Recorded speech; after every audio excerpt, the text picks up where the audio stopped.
Well, okay. I have about 80. I just tested out instant message here in Arkansas and got it working. Got about 80 people wanting to talk with me. I need to tell them, no, I'm not ready. I'll do my program in an hour. Okay. Anyway, yeah, I would love to come on as a guest sometime, and I sure would like to find out, what would cause you to reject the idea that there's some kind of creator, regardless of what his qualities are. Well, I want to address that there's no Christian God. And I have a lot of questions for the reason why I reject that Christian God. I mean, because again, I could say there is a creator, but how would I know it's conscious? So that's another issue. Yep, let's just say there is a creator, but how do I know it's conscious? So I can say evolution isn't true, and I can say that there's a creator, but okay, how is it conscious? So I have to address those theologies that people have come up with. Because I'm not going to make up my own theology, because then I'll just be, obviously, I'm making it up. So I have to go by what people tell me. And you're a Christian, so I'm addressing Christianity. Good. And I'm thrilled that you number one, that you have the freedom to question here in America. And number two, that you have the intelligence to question. But number three, I would really question why you would, because of these questions, accept the evolution idea, which says we came from a rock. I mean, that's just patently absurd. I mean, that you've gone to insanity at that point, in my opinion. Well, I don't know. I'm not an expert on abiogenesis, okay? And again, for the sake of argument, I'm just saying that, or so say for the lack of argument on an issue, that okay, I'm agreeing with you. Evolution's false, but it still doesn't mean that there is a God. And I want to know, the story doesn't make any sense to me. And I didn't even begin to touch the surface of the many problems I have with the Christian Bible, starting with Genesis. Haven't even begun. But, you said you got to go, but I really, really have a lot of issues I wish you would address, because you attack evolution a lot. Well, I would like to go ahead and talk about Christianity. Well, would you like to talk about Christianity because you don't have an answer to defend evolution? Or do you feel more comfortable attacking Christianity? Are you trying to destroy something rather than build something? That's what you're trying to do. You're trying to destroy evolution. No. Yes, you are. I'm offering a replacement. Okay, then. I'm simply saying it doesn't make sense. All right, so that's why I don't accept Christian theology. It's really that simple. So I was hoping you could address some of my questions, but you've already said you just appeal to mystery and faith, so therefore you just don't know. So you only believe because you want to. Well, no, I think it's a little more complex than that. First of all, I don't believe that you really want an answer to these questions, okay? Why would you make such an assumption? You also said that I'm an atheist because I grew up watching porn, too, by the way, when I met you in South Georgia here a couple of years ago. Because you what? You said that I grew up watching porn, and that's why I'm an atheist today.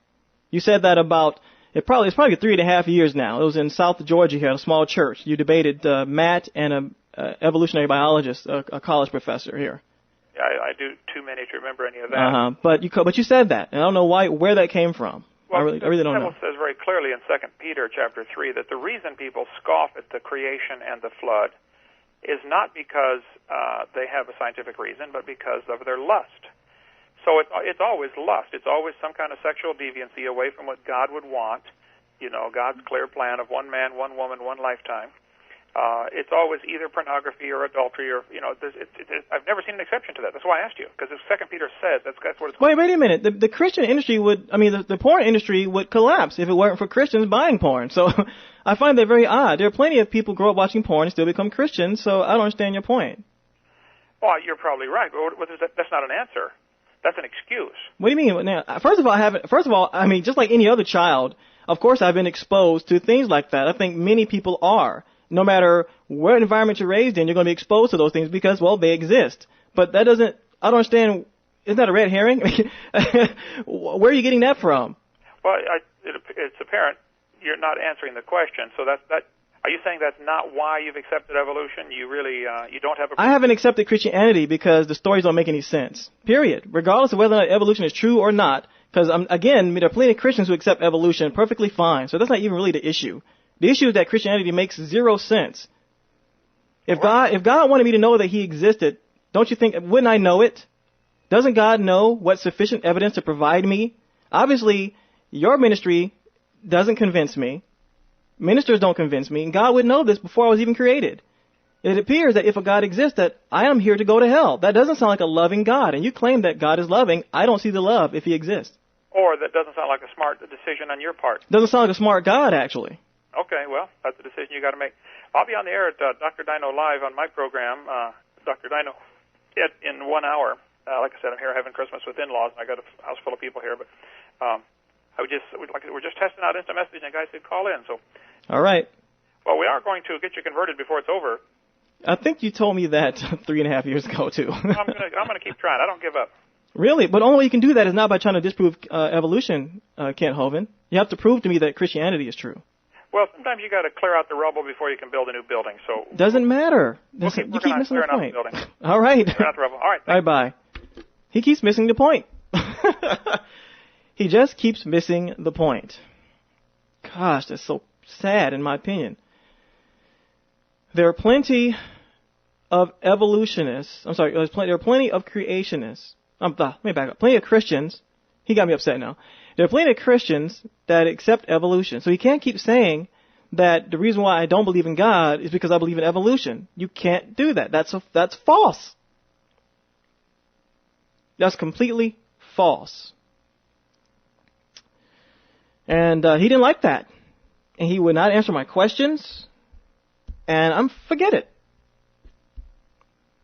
He just didn't want to answer. And I continued to try to get on it, and he left. But I really, really wanted to have him. Notice that every time I tried to get him to talk about theology, he would change the subject and try to go back to evolution. That's not even the issue. I want to know I asked him, why am I here? Why did God create me knowing that I'm going to go to hell? If he wants me to know him, why don't I? He can't answer it. And I didn't even really get a chance to start to get where I wanted to get on that. That was just the tip of the iceberg. I was going to ask about Satan.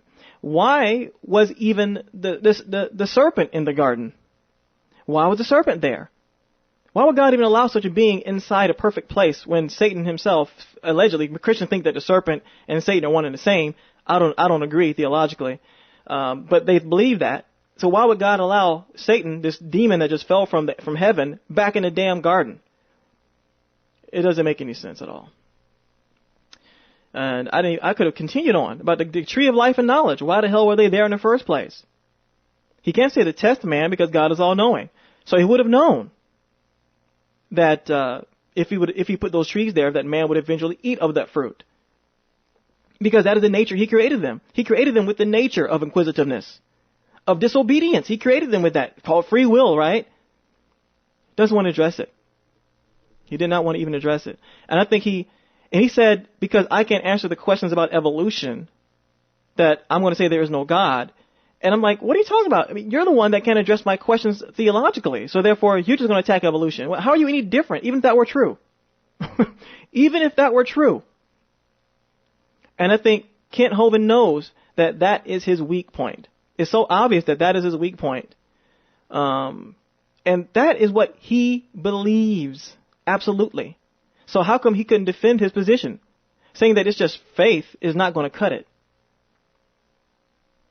You're trying to attack evolution by saying evolution is false. And he says it's not necessarily by default. If it's not necessarily by default, then that creationism is true because evolution has been proven false, then what exactly is he talking about then? And why is he so against me then trying to challenge him about Christianity? So what? Let's just say there is a force in the universe that created all of us. How do we know it's even intelligent? And again, I told him, and the only way then that I can analyze this intelligence is by looking at what theologians have said about their various gods. So I'm addressing Kent Hovind as a Christian. He should know these answers. If he doesn't, and then I'm going to remain an atheist.